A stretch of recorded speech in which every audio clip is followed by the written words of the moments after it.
Art Attack takes us to Renaissance Florence via the Holy Land.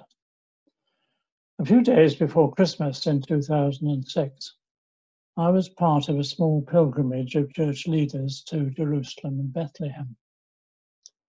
Because it was my job, I understood I was responsible for putting together the prayers for those days.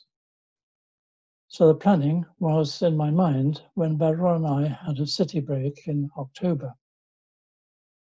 And there in Florence, in the Masaccio chapel, we encountered the expulsion of Adam and Eve from paradise, a fresco high up in the chapel, painted by Masaccio in 1424.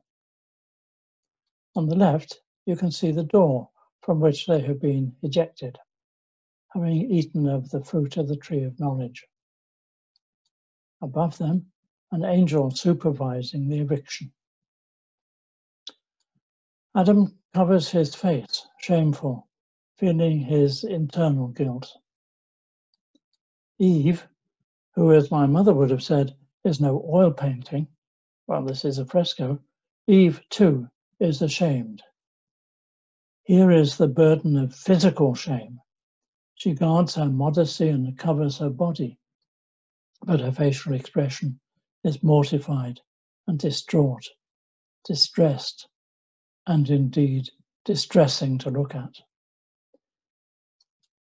Here is the reality of the fall, the depth of human sin, the pain we have brought upon ourselves. This is serious stuff. Masaccio portrays the movement of the figures as they are ejected. But Adam's arms are too short and Eve's too long. But be in no doubt, we are ejected and rejected.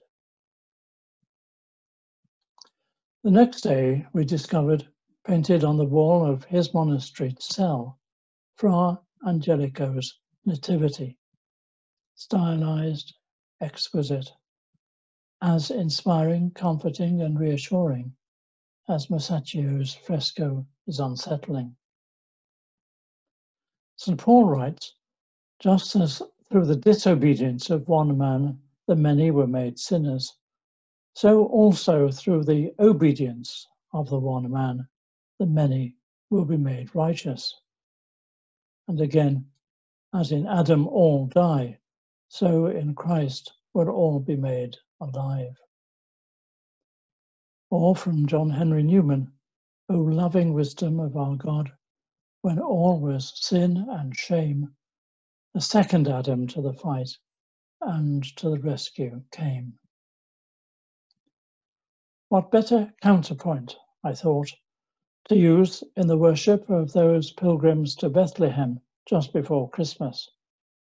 To illustrate the theme, I bought cards of both frescoes, enough for that small group of pilgrims and others who might choose to worship with us.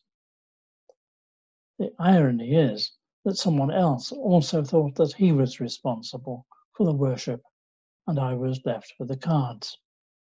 I could use Fra Angelico's, but I still have Masaccio's, devoid of a context.